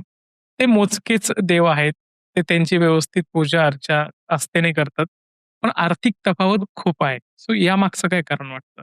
गणेशजी याच्यामध्ये ना मी तुम्हाला 2 विषय क्लिअर करतो. पहिले तर आपण देवतेच्या पूजनचा विषय क्लिअर करू. 1760 देव पूजण्यापेक्षा एकच पूजा. हं, हं. जे हाक मारल्यानंतर तो येणार. ठीक आहे. आणि दुसरी गोष्ट असं आहे, की जैन संप्रदाय ह्या वेळेला आजच्या घडीला ना सर्वात संपन्न आहे. हं. ठीक आहे. 90% यांच्याकडे जर तुम्ही बारकाईने पाहिलं ना, ही लोक देवाची पूजा नाही करत. ओके. ही लोक यक्ष आणि यक्षिणीची पूजा करतात. त्यांच्यात सर्वात सामर्थ्यवान भौतिक सुख देणारी म्हणजे पद्मावती यक्षिणी. ओके. आणि हिचा आणि भुवनेश्वरीचा काहीही संबंध नाहीये. भुवनेश्वरी ही महाविद्या आहे. पद्मावती ही यक्षिणी आहे. भलेही त्यांची बैठक आसन सारखे दिसत असतील. ठीक आहे, यक्षिणी. कुबेरराजचं पूजन यक्षामध्ये, ते यक्षराज आहेत. ठीक आहे. लाकोडा भैरव हे सात्विक भैरव आहेत. ठीक आहे. आणि यांच्याकडे ना कन्सेप्ट क्लिअर आहे. भौतिक सुखासाठीही बसली आहेत. त्याच्यात मेन प्रमुख इंद्रदेव आहे. ओके. आणि मोक्ष आणि पुण्यकर्मासाठी जैन तीर्थंकरांची पूजा होते. हा समाजाला हे कळालंय की मला ह्या गोष्टीसाठी याला बोलायचं आणि ह्या गोष्टीसाठी मला याला बोलायचं. ओके. कळालं नाही तर ते आपल्या मराठी समाजालाच नाही कळालं की मला कुठल्या गोष्टीसाठी कोणाकडे रिक्वेस्ट करायला पाहिजे. मी म्हणतो की भोंदू, तांत्रिक, मांत्रिक हे यांच्याकडे पैशाच्या प्रॉब्लेमसाठी जाऊ नका. लक्ष्मीच्या खालती पण कोणी बसलेलं आहे, जे लक्ष्मीचे गण आहेत, सहचरी आहेत, सेविका आहेत, जे तुमच्या समस्यांचा हल करतात. समस्या आपली एकच आहे की आपल्याला एकतर कलेक्टर पाहिजे, नाहीतर सरळ मुख्यमंत्रीच पाहिजे. जैन समाजाला कळालेलं आहे की आपल्याला कलेक्टरची गरज नाही, मुख्यमंत्र्याची गरज नाही, आपलं काम इकडंच होतं. हे ज्या दिवशी कळल ना की पैशासाठी देवता नाहीये, देवता ही ज्ञानासाठी, मोक्षासाठी, आनंदासाठी आणि परमशांतीसाठी देवतेची भक्ती होते. तुम्ही ईष्टची सेवा करताय आणि तुम्ही त्याला सांगताय की माझं प्रमोशन करून दे. तो काय तुमची बायको आहे काय? घरात तुम्हाला बाईने स्वयंपाक करून घालायचा आणि मंदिरातल्या देवाने तुमची ऑफिसची कामं करायची. एक सिंपल आहे. इष्ट हा प्रिय असतो की हा माझा इष्ट आहे किंवा आई माझी इष्ट आहे. एक दुःख शेअर करणं ही वेगळी गोष्ट आहे. नाही तू माझं कामच कर, तुझं माझं काम केली नाहीस तर मी तुला पाण्यात टाकेल, तुला झाडाखाली ठेवून येईल, तुला नदीत विसर्जन करेल, तुला असं करेल तसं करेल. हे इष्ट सेवा नाहीये. उपयोनी बसलेली आहे. उपदेवता बसले. काही मधला कार्यकाळ असा गेला की आपल्याच समाजातल्या काही महान लोकांनी या उपासना बंद केल्या, ह्या साधना बंद केल्या. पण जैन संप्रदायामध्ये ह्या साधना चालत राहिल्या. ठीक आहे. आणि त्यांना माहिती होतं ह्या साधना सिद्ध झाल्या की ह्यांना आपली गरज नाही पडणार. तुम्हाला कळालं असेल मी काय ठीक आहे. पण मी तुमच्या माध्यमातून सांगेल की जर तुम्हाला फायनान्शियली कंडिशन चांगली करायची आहे, पैशाची आर्थिक तंगी दूर करायची आहे, तर पहिली तर गोष्ट ही आहे की तुम्ही यक्ष समजून घ्या. ओके. यक्षिणी समजून घ्या. काय होतं गणेशजी, हे मीडियामध्ये Instagram वरती, Facebook वरती आणि हे सगळे WhatsApp चॅट्स वरती यक्षिणीबद्दल इतका भ्रम पसरवलेला आहे लोकांनी. यक्षिणी म्हणजे काय ऍक्च्युली हेच लोकांना माहित. त्याच्यात कुठली साधना करायची हे माहित नाही. फक्त उठलं की सुटलं एक मेसेज द्यायचा, यक्षिणी वाईट असते, ती गळा फाडते, ती रक्त पिते, ती हे करते. कोणी सांगितलंय सगळं? ज्या लोकांकडे या गोष्टीचं ज्ञान नाही त्यांनी याचा उपगंडा करून ठेवला. आणि ज्याच्याकडे याचं ज्ञान आहे त्याची साधक त्या गोष्टीचा अनुभव घेत आहेत, त्याचे साधक त्याला सिद्ध करतायत आणि ते पुढे निघतायत. अप्सराबद्दल बी लोकांना एवढा अवेअरनेस नाही. अप्सरा म्हणलं की इंद्र दरबार. प्रत्येक अप्सरा इंद्राच्या दरबारात नाही आहेत. अप्सराची पण आपली श्रेणी आहे, ती विशिष्ट जागेवरनं ती येते, विशिष्ट जागी ती जाते. तशा पर्याय पण आहेत. परी पण खूप मदत करतात. ओके. जिन पण खूप मदत करतात आणि तुमच्या माहिती सांगू, हे सगळे जिन जे आहेत ना, हे भगवान शिवांचे गण आहेत. फक्त भूतगणच शिवांचे गण नाही आहेत. सगळे जे इतर योनीमधले आहे ते सगळे त्यांचे गणच आहे ना. यांच्या सगळ्यांवरती त्यांचं कंट्रोलिंग आहे. आणि ह्या सगळ्यांचे सरसेनापती कालभैरव आहेत. पण माहित असेल तर तुम्ही बोलणार ना. एक तर त्यातलं तुम्हाला काही माहित नाही आणि परत तुम्ही तुमच्या साधकांना किंवा प्रेक्षकांना सांगता की यक्षिणी नाही करायला पाहिजे, यक्षिणी असं करते, यक्षिणी तसं करते, यक्षिणी तसं करते. यक्षिणी म्हणजे काय आधी हे जाणून घ्या. ग्रस्तीने कुठल्या यक्षिणीची उपासना करायला पाहिजे, ग्रस्तीने कुठल्या योगिनीची उपासना करायला पाहिजे, ग्रस्तीने कुठल्या देवतेची उपासना करायला पाहिजे. हे आधी जाणणं गरजेचं आहे. संन्यासाने कुठली गेली पाहिजे. स्मशान मासी जो आहे, जसं आमचा अघोर परंपरा आहे, अघोर परंपरेमध्ये करायला पाहिजे की नाही करायला पाहिजे. ह्या सगळ्या गोष्टी साधनेसंदर्भात येतात. ओके. तुम्हाला जर पैशाचे प्रॉब्लेम्स आहेत, ठीक आहे. तुम्ही योगिनीची साधना करा, ती पण पैसे देते, ठीक आहे. कोर्ट कचेरी सुरू आहे, तर आमचं आता शिबिर चालू आहे 12, 13, 14 ऑगस्ट नलखेडा, बगलामुखीला. ओके. तर तिथे आम्ही योगिनी शिबिर याच्यासाठीच करतोय, की हे कोर्ट कचेरीमध्ये चांगली मदत करते. शत्रूपासून तुम्हाला प्रोटेक्शन हवंय, तर तिथेही हे पण शिबिर चालणार आहे. ह्या शिबिरचा तो एक बेनिफिट आहे, की ही आपल्या साधकाच्या शत्रूचं स्तंभन करते. ओह! म्हणजे मुख बंद करते. आणि जर शत्रू जास्तच जर हे करत असतील, तर ती निपटून पण घेते. ओह! साधकाला सांगत बसायची गरज नाही. खूप सारे असे डिपार्टमेंट्स आहेत. तुमच्याकडे तुमच्या प्रॉपर्टीवरती जर बळजबरी कोणी ताबा घेतला असेल, हं. तर धुमावती प्रयोग आहे. ओह! धुमावती योगिनी आहे. ती धुमावतीची सहचरी आहे. तुम्ही देवांना का कामं लावताय? देवांच्या खाली बसली ना एवढी सरसेना पूर्ण. ती सेना तुम्ही घ्या. त्याचं ज्ञान घ्या. त्याचं मार्गदर्शन घ्या. तुमच्या माध्यमातनं मी एकच प्रेक्षकांना सांगेल, की जर तुम्हाला तंत्र समजून घ्यायचं असेल, उपदेवताची श्रेणी समजून घ्यायची असेल, तर साधना करायच्या असतील, तर तुम्ही आमच्याशी संपर्क साधा. ओके. आणि ज्यांना पण गुरुदीक्षा घ्यायची असेल, तर प्रत्येक महिन्याच्या काल अष्टमीला, दुर्गाष्टमीला आमच्या इकडे गुरुदीक्षा होते. हो. आणि त्या दीक्षेनंतर आम्ही तुम्हाला निराकारामध्ये ह्या पंचदेवतेची पूजा कशी करायची, ती पूजा झाल्यानंतर त्याच्याशी बोलायचं कसं, त्याच्यानंतर त्याचा जप कसा करायचा आणि त्या पूजेचं तंतोतंत विसर्जन लगेच कसं करून टाकायचं. ओके. रात्रभर त्याला ठेवायची गरज नाही पडत. हळू माणूस समृद्धीकडे निघतो. ओके. आम्ही या पूजेमधनं इतपतही पाहिलं, की जिथे 14-14 वर्ष लोकांना लेकरं होत नव्हती. ते पंचोपचार पूजनाच्या विधीनंतर 7-7, 8-8 महिन्यामध्ये रिपोर्ट्स यायला सुरू ओके. झाले. नाही प्रेग्नन्सी राहिली आता. हेही आम्ही पाहिले. तर मग समजा ही दीक्षा जर घ्यायची असेल त्याची प्रोसिजर काय आहे? ही दीक्षा वन डे होते. ठीक आहे. हल्ली आता आम्ही गुरुपौर्णिमेपासून काही नियम बदलली आहेत. हं. आधी वेगळं होतं. ही वन डे होते. सकाळी तुम्हाला यायचंय नांदेडला, जिथे आमचं गुरुधाम आहे. हं. तिथे तुमची राहण्या-खाण्याची सोय असते, असं काही वेगळं नाहीये. तिथे दीक्षा होते. काही प्रश्न उत्तराची चर्चा होते. पूजन पद्धती सांगितली जाते. तुम्हाला जर एखादा दिवस स्टे करायचा तुम्ही करू शकता. ठीक आहे. ओके. नाहीतर तुम्ही संध्याकाळी पुण्याला रिटर्न जाऊ शकता. ठीक आहे. वन डे प्रोसेस होतं. आता बऱ्याच लोकं आता मागे नैनितालवरनं पण लोकं आलेली. देहरादून, नैनितालवरनं. ती लोकं होती 2 दिवस. त्यांनी ते सगळं समजून घेतलं, सगळी क्रिया केली आणि सगळं ते नंतर परतीच गेले पण.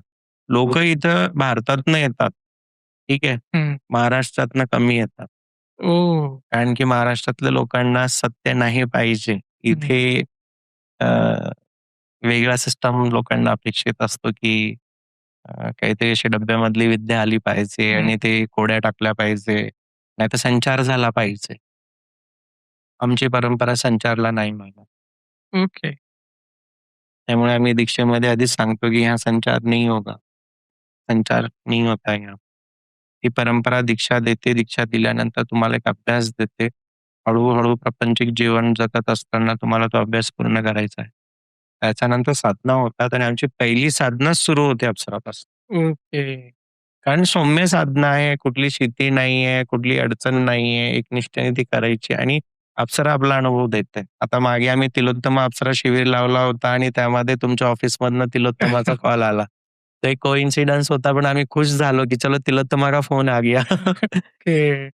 पण ही खूप सुंदर अप्सरा आहे आणि ब्युटिशियन इंडस्ट्री जी आहे ना, ह्यांनी ही साधना करायला पाहिजे. ओह!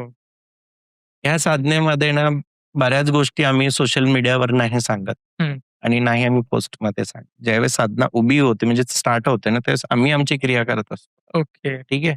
तुमच्या माध्यमातून हे जे कोणी व्हिडिओज बघत असतील त्यांना मी हे सांगेल, की उपदेवता आणि इतर योनीची जर साधना करायची असेल आणि आमच्या मार्गदर्शनात हं. चालायचं असेल, तर तुम्ही गुरुधामला येऊन आधी दीक्षित व्हा, त्या विषयाला समजून घ्या आणि ह्या साधनाच्या क्षेत्रात उतरा. ओके. जर कोणी गोल्ड शॉपकीपर्स असेल, हिऱ्याचा व्यापारी असेल, सोनार असेल, त्यांना पण माझं हे सांगणं असेल, की तुम्ही विद्याधराची साधना करा. एक यक्षिणी आहे, जी रत्नपती यक्षिणी आहे, रत्नमाला तिची तुम्ही साधना करा. हे तुम्हाला रत्नांचा जज करण्याची क्षमता देते. ओके. रत्नांना खूप चांगल्या पद्धतीने माणूस ओळखायला लागतो. हं. ठीक आहे. तुमच्या त्या व्यवसायामध्ये ती ग्रोथ करते. मोठे-मोठे डील्स उभी करते. डील तुमच्या फेवरला आणते. अशा पद्धतीने सगळ्या जितके बी आपल्याकडे डिपार्टमेंट्स आहेत, वेगवेगळ्या जे कामाच्या पद्धती आहेत, सगळ्यांसाठी उपदेवता आहेत. पण आपण नाही बघत. तुम्हाला नवल वाटेल खाणाऱ्या-पिणाऱ्यांसाठी बी वेगळी आहे. ओह! इतपत आम्ही अभ्यास केलाय. ओके. हां. साधनेमध्ये साध्य करणं हे साधन. घालुनी भगवा वस्त्र ना करीशी तू साधना तो साधू नसे. हं. साधू म्हणजे साध्य करणे. ज्याने साधला तोची साधू. साधण्यासाठी तुम्हाला प्रपंच सोडायची गरज नाही. प्रपंचात राहूनच तुम्हाला साधना करायची आणि प्रपंचात राहून जो साध्य करतो, तोची प्रपंचिक साधू. आता नॉर्मली लोकांचा हाच प्रश्न असेल, की समजा ठीक आहे, डायरेक्ट देवाला आपलं गाऱ्हाणं नाही सांगायचंय. ओके. सो त्यांनी जे गण नेमलेत त्यांना सांगायचंय. मग यांची मंदिरं नाहीयेत. म्हणजे साधना करायची तर ती कशी करायची? हे बघा साधनेसाठी मंदिराची गरज कधीच नाही आणि देवपूजेसाठी बी मंदिराची गरज नाही. मी ओके. मंदिराच्या विरोधात नाही. हं. ठीक आहे. शक्तिपीठ माझी आस्था. पण मला हे म्हणायचं, की जो तुमचा प्रश्न झाला, की मंदिर. उपदेवता आपल्यातनं वेगळी झाली, त्याच्या मागे कारण आपलाच इतिहास. बरं. आपलेच काही महान लोकांनी ज्ञानेश्वरांना नाही सोडलं, ते उपदेवतांना काय सोडतील, की त्यांना माहिती आहे, की उपदेवता जर प्रसन्न झाली, तर हां, ह्याला कुबेर भंडारी भेटणार. हं, आलं लक्षात? हं. ही इथून सुरू होते. आणि उपदेवतेच्या साधनेमध्ये मूर्तीची गरज नाही पडत, ओके. प्रतिमेची गरज नाही पडत. विदिन कुलदेवतेच्या साधनेमध्ये बी प्रतिमेची गरज नाही पडत. आम्ही ज्यावेळेस आमच्या साधकांकडनं कुलदेवी, कुलदेवतेची साधना करून घेतो, आम्ही स्पष्ट सांगतो. असेल तर ठीक, नसेल तर सुपारी ठेव. ओह! ती जिथे कुठेही असेल, तुमची ऊर्जा जशी कनेक्ट होईल, ती तुम्हाला स्वप्नात येऊन दृष्टांत दाखवेल किंवा तुम्हाला कामानिमित्त त्या शक्तिपीठाकडे घेऊन जाईल. ओके. आणि तिथे गेल्यावर तुम्हाला हे अनुभवायला येईल, की हां, मीच आहे. ओह! इथून सुरू होतं. वाह!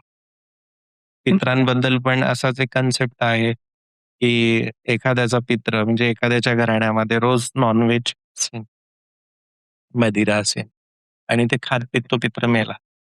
ठीक आहे. हं. मग पितृपक्षात तुम्ही काय जेवणार? तेच द्यायला लागेल ऑब्व्हियसली. ऑब्व्हियसली काही केसेस आहेत. त्याच्यावरती स्टडी केल्यानंतर हे कळालं, की म्हणलं आपके यहाँ कोई ऐसा था, की जो नॉन-व्हेज खाता था, शराब पीता था. ते म्हणे, "नहीं, नहीं, हम तो सब लोग शुद्ध है." त्यांची आई आजी आली. मी त्यांना विचारलं. हे सगळेजण विरोध करत होते. हं. त्या आजी म्हणल्या, की "हाँ, आप बताओगी कि उसकी उम्र क्या थी?" बोली 27. 27 वर्ष घरात पाळणा नाही आणला. ओह! म्हणजे ज्या लेकरांची लग्न होऊन 10-10 वर्ष झाली त्यांना अपत्य नाही. 27 वर्षामध्ये म्हणजे ज्याचं वय 27 आहे, त्याला चटपटा होते त्या वर्षात. त्याला असं वाटतं, की माझं मरण आहे. ठीक आहे. बिझनेस डाउनफॉलला आला सगळे, सगळे झाले. आणि योगायोगानं पितृपक्ष लागला. मग मी त्यांना सगळं सांगितलं. ते म्हणे, की "अभी आप ही आखिरी उम्मीद है. देखो आपको जो ठीक है." "नहीं, थोड़ी अशुद्धता हो जाएगी." "कोई दिक्कत नहीं है. कौन-सा शुद्ध है सब लोग. विचार तो सबके अशुद्ध ही है." मग केलं. रोज खीर, पुरी ठीक आहे. आणि एका ताटामध्ये non-veg, chicken, fish, alcohol, cigarette, bidi, तंबाखू, ओह! सुपारी सगळं एकीकडे हे एकीकडे. पूर्ण घर सांगायचं, की जे माझे सात्विक मित्र आहेत त्यांनी सात्विक भोग घ्या आणि जे माझे तामसिक मित्र आहेत त्यांनी तामसिक भोग. गणेशजी तुम्ही बिलीव्ह नाही करणार. तारीख 27, समस्या 27 वर्षाखालची, 27 वर्षापासून हे प्रॉब्लेम फेस करतायत आणि त्यावेळेला त्या मटणाचे तुकडे 27 आणि त्याला खायला येणारे कावळे बी 27 ओह! आणि त्याच्यानंतर त्या परिवाराची समस्या सॉल्व्ह झाली. 10-12 वर्षापासून जिथे प्रेग्नन्सी नव्हत्या त्यांना एका वर्षात गुड न्यूज भेटायला लागल्या. ओह! ज्यांच्या सोयरिकी होत नव्हत्या सोयरिकी झाल्या. डाउन झालेली बिझनेस ग्रोथ करायला लागली. कारण तो एकच पित्र भारी पडलेला होता. आणि तो त्या दिवशी मुक्त झाला. त्यामुळे आमच्याकडे आल्यानंतर ह्या सगळ्या गोष्टी आम्ही शिकवतो, की पित्राची उपासना कशी झाली पाहिजे, स्थानाच्या देवतेचं पूजन कसं झालं पाहिजे, कुलदेवतेला प्रतिदिन भोग कसा गेला पाहिजे, इष्टला भोग कसा गेला पाहिजे. हे गुरुचं काम आहे. ओके. गुरुचं काम ते नाही की मोठ्या-मोठ्या रॅल्या काढा आणि बारात काढा. ठीक आहे. खूप सारे आहेत, की समाज आज एक चुकीच्या दिशेकडे चाललाय. लोकांना असं वाटतं, की मी सांगेल ते सत्य आहे. हं. पण त्या सत्याला काहीतरी अर्थ पाहायचा नाही. तर ते पित्रांविषयी सांगितलं. मला हेच विचारायचं की लोकांमध्ये खूप गैरसमज आहे, की एक्झॅक्टली पित्र म्हणजे कोण असतात? आणि जसं आपण पितृ पंधरवड्यामध्ये त्यांना आपण जेवायला घालतो, ते तृप्त व्हावेत म्हणून. सो नक्की तो भोग कुठला असला पाहिजे? हे पहा मेन काय माहिती का, आता आम्ही खूप ह्यावरती स्टडी केलेली आहे. ठीक आहे. भोग खूप प्रकारचे निघतात. पण काय होतं ना, आपल्यावरती एक संस्कार लादला गेला, की पितरांचं भोजन आहे, तुम्ही या आणि मग त्या दिवशी पुरणपोळी, खीर हे. आता तुमच्या पिढीमध्ये जर एखाद्या पिढीने पुरणपोळी खाल्लीच नसेल, हं, तर त्यावेळेसची जी पित्र होती, त्यावेळेसची जी पूर्वज मेली आहेत, ते काय घेणार? हं, प्रत्येक जातीमधली, प्रत्येक परंपरेत किंवा संप्रदायामधली सगळे करोडपती नव्हते. हं, कुठे ना कुठे हे पण कष्टकार होते, कुठे ना कुठे हे पण जंगल-बिंगल याच्यातनं इकडं आलीत, जी वनवासी आणि आदिवासींसारखी राहून आलीत. ठीक आहे. यांना तुम्ही भोग काय देणार? ज्योतिषांकडे तुम्ही गेलं, पत्री ठेवली, की हा काय आहे? काही जरी नसलं तरी एकच विषय निघतो, की पितृदोष आहे. हो, करेक्ट आहे. मग त्या पितृदोष काढायचा कसा? हां, आता माझ्याकडे एक क्लायंट आहे. ते प्रत्येक वेळेस म्हणते, "नासिक को जाके पितृदोष निकाला, काशी में जाके पितृदोष निकाला, अपनी गोदावरी के तट पे पितृदोष निकाला, फिर भी गुरुदेव जहाँ जाता हूँ वहाँ बोलते पितृदोष है." हं, म्हणजे तू एक काम कर, पितरों को खाना खिला. आणि ज्या दिवशी त्याने आमच्या विधीनुसार जेवण दिलं, त्या दिवशी त्याचे ओके. प्रश्न सुटली. कारण की त्याला कळालं, की जो थे वो इधर थे और बाकी के इधर थे. हं, ठीक आहे. पित्र म्हणजे आपले पूर्वज. पित्र हा एक लोक आहे. इष्ट जर रुसला, तर पित्र घेऊन येऊ शकतो. ओके, पित्र जर रुसली, तर देव नाही आणू शकत. कारण की देवांना पितरलोकात जाण्याचा अधिकार नाही, फक्त शंभू महादेवाला सोडून. ओके. आपली एवढी ताकद नाही, की आपण महादेवाला पाठवू. हं, 7 पिढीचे पित्र राहतात. पण कमीत कमी 3 ते 4 पिढ्या तिथं भोग घ्यायला येतातच. पण असलमध्ये गणेशजी 3 जन्माचेही पित्र दिसायलेत. आमच्या काही स्टडीमध्ये 3-3 जन्माची पित्र आम्ही पाहिलेली आहेत. ओके. का? कारण तुम्हीही कोणाचे तरी पित्र आहात. हं, ती वंशज आज बी तुमच्या नावाने पित्र घालतायत. करेक्ट. तीही ऊर्जा ह्या जन्मी आहे. ह्या जन्मीचाही कोणीतरी पितृगादीचा वारस होता, कोणीतरी भगत होता, कोणीतरी ओझा होता, तांत्रिक, मांत्रिक, अगोदर जो कोणी होता. त्याचा मानपान तुम्ही कसा करणार? हं, आणि हा सगळा खेळ पित्रांचा आहे.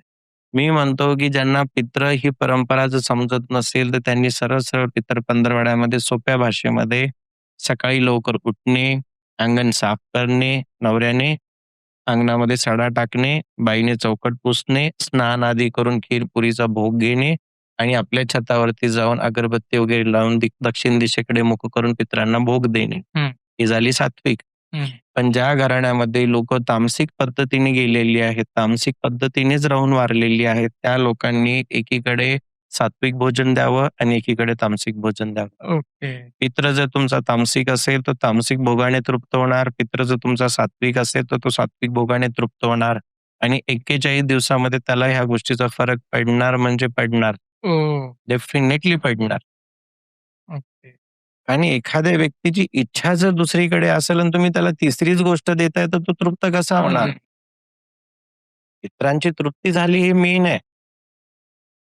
आणि मी तुम्हाला आधी सांगितलं ह्या सृष्टीमध्ये सगळा खेळ भोगाचा आहे. हं, भोग मिळाला तर ठीक, नाही मिळाला तर ठीक. आजही तुम्ही बघा ना, भलेही तुम्हाला संस्कृत येत नसेल, भलेही तुम्हाला पूजा माहिती असेल, पण आपल्या महिला, आपले ताई लोक वाटीमध्ये साखर ठेवून मंदिरात ठेवतात. हो, भोग ठेवतातच ना. करेक्ट. आणि त्यांना माहिती आहे की भोग दिल्याशिवाय संपन्न नाही होणार. हं, मग पितळाच्या मूर्तीमध्ये असलेल्या देवाप्रती एवढी आपली आस्था आहे, ज्यांनी जिवंतपणी आपल्याला हातांमध्ये खेळवलं, हं, आपल्याला फिरवलं, चालायचं शिकवलं, मग ते पूर्वज ज्यावेळेस पितृलोकात जातात, मग त्यांच्यासाठी आपल्याला भोजनाची व्यवस्था नाही करता हं. येत का? त्यांना पितृ नाही कळत आहे. ते जर हे व्हिडिओज बघत असतील किंवा ह्या चॅनलला बघत असतील, तर त्यांनी ह्या नियमाचं पालन करा. नाही समजत असेल, अडचण येत असतील, तर तुम्ही गुरुदामशी संपर्क साधू शकता. तुम्हाला आम्ही मार्गदर्शन करू. नक्की. पण हा सगळ्याचा वैयक्तिक निर्णय आहे. Correct. आम्ही कोणालाही ह्या निर्णयासाठी थोपवत नाहीये. हं. नाही अर्थात आपणही कुणाला थोपवत नाहीये. ज्याला हे विचार पटतायत, ज्याला असं वाटतंय की नाही मला हे पटतंय, हं. तीच Yes, लोकं yes. मला वाटतं तुमच्याशी कॉन्टॅक्ट करतील आणि त्यांच्या आयुष्यात जे प्रॉब्लेम्स असतील, तर ते सॉल्व्ह होतायत की नाही हे जज करतील. ओके. सो आता मला ह्याच्यात एकच थोडंसं ॲडिशन असं करायचंय, की जसं आपण पितृ पंधरवड्यामध्ये पितरांना भोग देतो, त्यापेक्षा जर रोज भोग दिला तर काही फरक पडेल का? नाही. कारण की काय होतं माहिती आहे का नेमकी, की अमावास्या हा दिवस त्यांचा फिक्स आहे. ओके. ठीक आहे. पितृ पंधरवड्यामध्ये हे 15 दिवस यांच्यासाठी फ्रीडम्स. हो. आता हे का? ह्याच 15 दिवसामध्ये आम्ही शमशान साधना करतो. हो. आणि पितृ मोकळे आहेत. हं. शक्त्या सगळ्या मोकळ्या झाल्यात. आता हे सिद्ध होणार. ठीक आहे. ओके. पण अमावास्येच्या दिवशी ह्यांचा लोक मोकळा आहे. कारण की जसं देवलोक पौर्णिमेला आहे, तर पितृलोक अमावास्येला आहे. ठीक आहे. ओके. म्हणून ही तुम्ही भोग अमावास्येला देऊ शकता. ओके. जर तुम्हाला द्यायचं आहे, तर तुम्ही महिन्या टू महिन्याला भोग द्या, हरकत नाही. हं. दोन्ही भोग द्या, काही हरकत नाही. ओके. पिंपळाला जाऊन पाणी टाका. पित्राशी जर प्रेम असेल ना, तर मी सांगतो पित्राची जर कृपा झाली, हे सत्य आहे गणेशजी, हं. पित्राची जर कृपा झाली आणि कुठलाही देव जरी पूजला नसेल ना, तर तुम्हाला मोठं होण्याशी कोणीही नाही अडू शकत. ओके. तुम्हाला पैसेवाला, सुखी, संपन्न, पुत्र पौत्रादी संपन्न, धनधान्यादी संपन्न होण्याशी कोणीही नाही अडू शकत. फक्त पित्र पाठीशी जर असतील तर. ओके. आणि पित्र इष्ट आणण्याची ताकद ठेवतात. पित्र कुलदेवता म्हणण्याची ताकद ठेवतात. पित्र तुमच्या आयुष्यात गुरु आणण्याची ताकद ठेवतात. म्हणून मी वारंवार आमच्या जे नवीन साधक येतात किंवा जुने साधक सगळ्यांना सांगतो, पित्रांना भोग द्या. आणि आमच्या इथे रोज भोग दिला जातो. ओह! पण हे नाही, जे आम्ही जे त्यांना परंपरा दिली त्या हं. पद्धतीने. हे तर अमावास्याची आणि पितर पंधरवडा झाला. रोज भोग दिला जातो. ओके. देवतासोबत त्यांना भोग द्या तुम्ही. त्यांना तृप्त होऊ द्या. मग बघा साधना कशा चालते. ओके. दशमहाविद्या साधनेमध्ये जर तुम्हाला प्रत्यक्षीकरण करायचंय, तर ह्या नियमातनं तुम्हाला जावंच लागतो. इष्ट, कुलदेवी, पित्र सोबत पाहिजे. हे उगाच लोकं पॉडकास्टमध्ये येतात आणि काहीतरी बोलतात आणि सांगतात आणि पुस्तकीत नॉलेज वाटून निघून जातात. प्रॅक्टिकलवर भर द्या. प्रॅक्टिकल मेन आहे. अनुभवाने जो चाली तोची खरा मार्ग सांगी. हं. हे मेन. वाह! म्हणजे मला वाटतं, की आज गुरुजींनी हे क्लिअर केलंय, की आपले इष्ट देवता कोण असते. आपले सगळ्यात महत्त्वाचं पित्र कोण असतात. पित्र किती महत्त्वाचे आहेत. ते देवांच्याही वरचे नाही म्हणता येणार, पण देवांशी कनेक्शन जोडण्याचं काम पित्र करतात. जर ते कनेक्शन नसेल, तर तुम्ही कितीही साधना करा, तुम्ही कितीही पोथ्या वाचा, कितीही नैवेद्य दाखवा, ती तुमची जी साधना आहे, तुमची इच्छा आहे, ती देवापर्यंत पोहोचणार नाही, जर पित्र तृप्त नसतील तर. खूप सुंदर तुम्ही मार्गदर्शन केलंय. मला वाटतंय आपण थांबूयात आता. बराच वेळ झाला आपण बोलतोय. आपण नक्कीच पुढच्या एका वेगळ्या विषयावर परत एकदा चर्चा करूयात. तूर्तास आपण रजा घेऊ. आदेश, आदेश, आदेश. तुम्हाला जर हा पॉडकास्ट आवडला असेल तर लाईक, शेअर आणि सबस्क्राईब करायला विसरू नका. भेटूयात पुढच्या पॉडकास्टमध्ये एका नवीन विषयाचा. रामकृष्ण हरी.